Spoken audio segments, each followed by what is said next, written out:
ஈரானில் அதிதீவிரமாக ஒரு ப்ரொட்டஸ்ட் அப்படிங்கிறது பரவி வருகிறது என்கிற தகவல் கண்டிப்பாக ஈரானுக்கு பெரிய சிக்கலை ஏற்படுத்தியிருக்கு.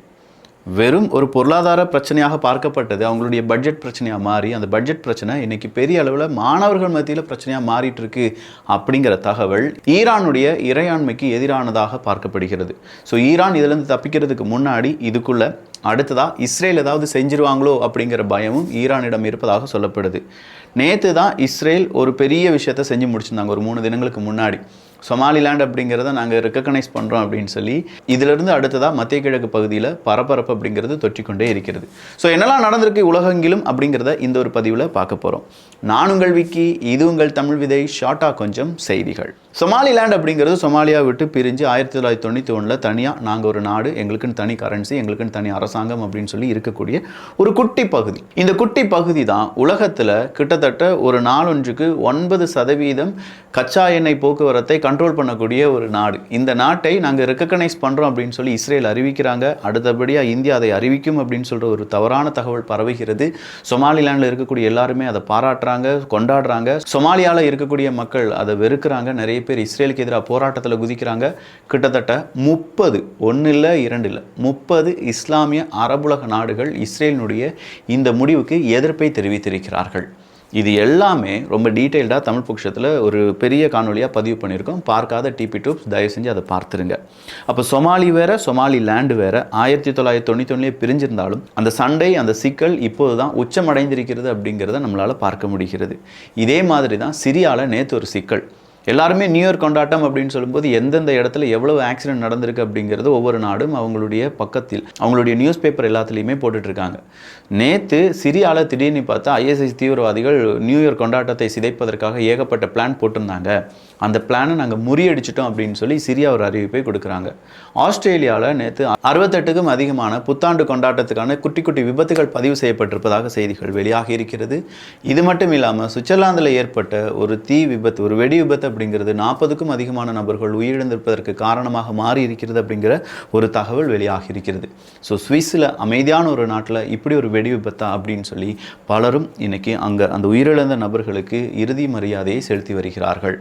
ஸோ கொண்டாட்டம் வேறு, கொண்டாட்டத்தையும் தாண்டி உயிர் போகிற அளவுக்கு ஒரு கொண்டாட்டம் அப்படின்னு சொல்லும்போது எதேச்சியாக பல இடங்களில் நடந்தாலும் வாண்டடாக இப்போ செய்யப்படுகிறது என்பதும் குறிப்பிடத்தக்கது.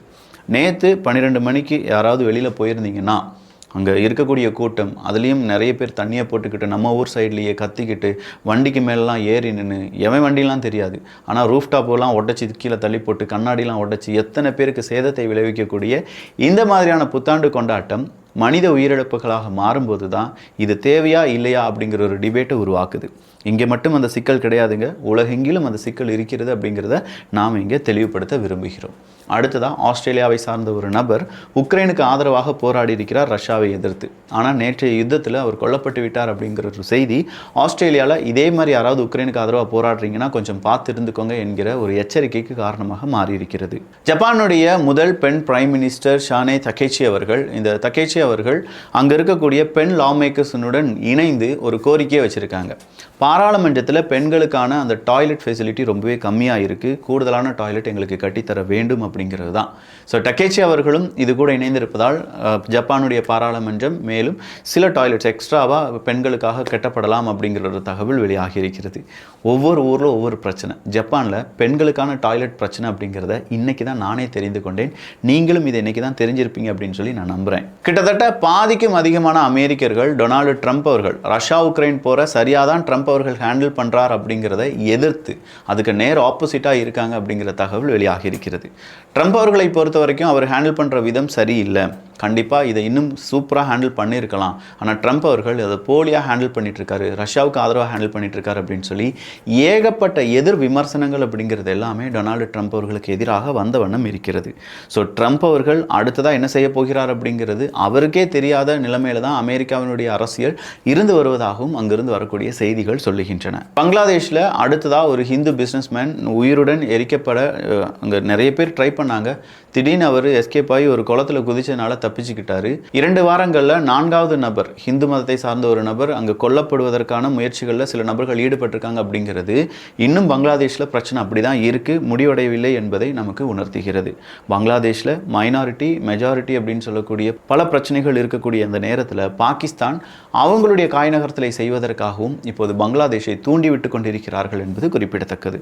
சீக்கிரமாக பங்களாதேஷில் தீவிரவாதிகளுடைய அட்டாக் பாகிஸ்தான் தயவால் நடைபெற வாய்ப்புகள் இருப்பதாகவும் செய்திகள் வெளிவருகின்றன. பங்களாதேஷ் மக்களை யார் காப்பாற்றப் போகிறார்கள் அப்படிங்கிறது ஒரு $1 மில்லியன் கேள்விதான். அன்பார்ச்சுனேட்லி இன்னைக்கு அமெரிக்கா நம்முடைய எனிமியா இருக்காங்க அப்படிங்கிற ஒரு செய்தியை ஐரோப்பிய ஒன்றியத்தினுடைய முன்னாள் கமிஷனர் சொல்லியிருக்கிறார். ஸோ ஐரோப்பிய ஒன்றியத்தினுடைய எதிரியாக அமெரிக்கா இருக்கிறது அப்படிங்கிறது ஐரோப்பிய ஒன்றியத்தை சார்ந்த தலைவர்கள் ரெகக்னைஸ் பண்ண ஆரம்பிச்சிட்டாங்க என்பதே அமெரிக்காவுக்கு பெரிய சிக்கல் தான்.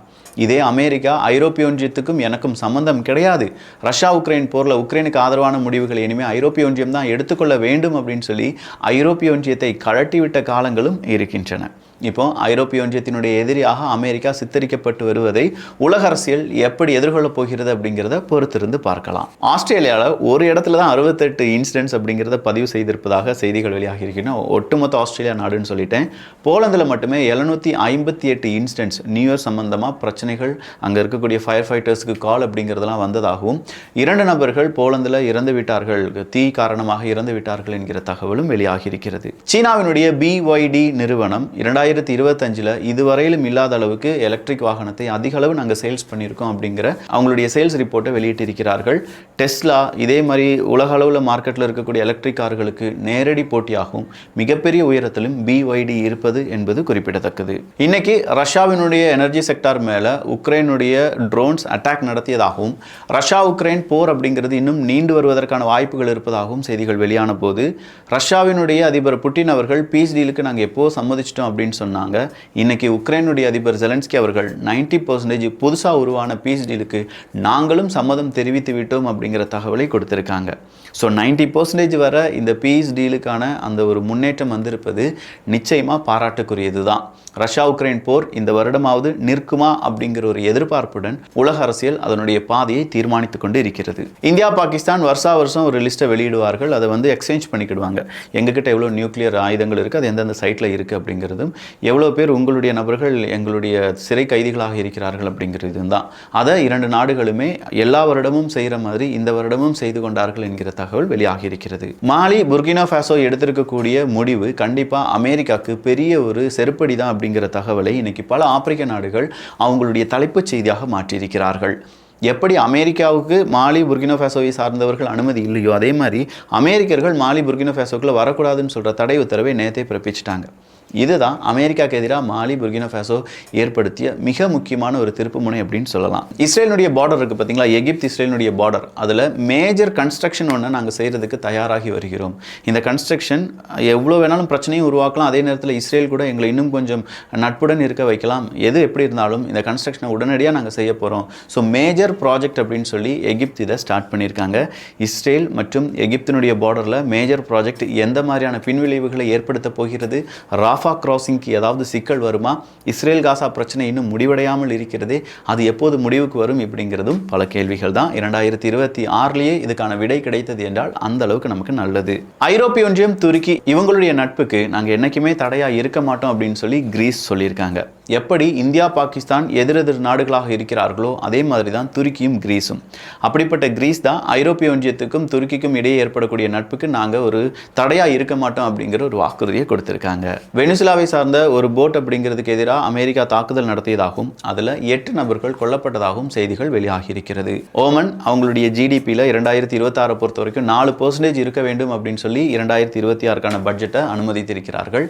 ஏமன் நாட்டில் ஹூத்திஸினுடைய அட்டாக் நாளுக்கு நாள் அதிகமாயிட்டு இருப்பது ஏமன், சவுதி அரேபியா உட்பட பல நாடுகளுடைய சிக்கலாக மாறி இருக்கிறது. இதுக்கு நடுவில் சொமாலிலாண்ட் அப்படிங்கிறத நாங்கள் ரெகக்னைஸ் பண்ணிட்டோம் என்கிற இஸ்ரேலினுடைய செய்தி அடுத்த புயலை கிளப்பியிருக்கலாம்.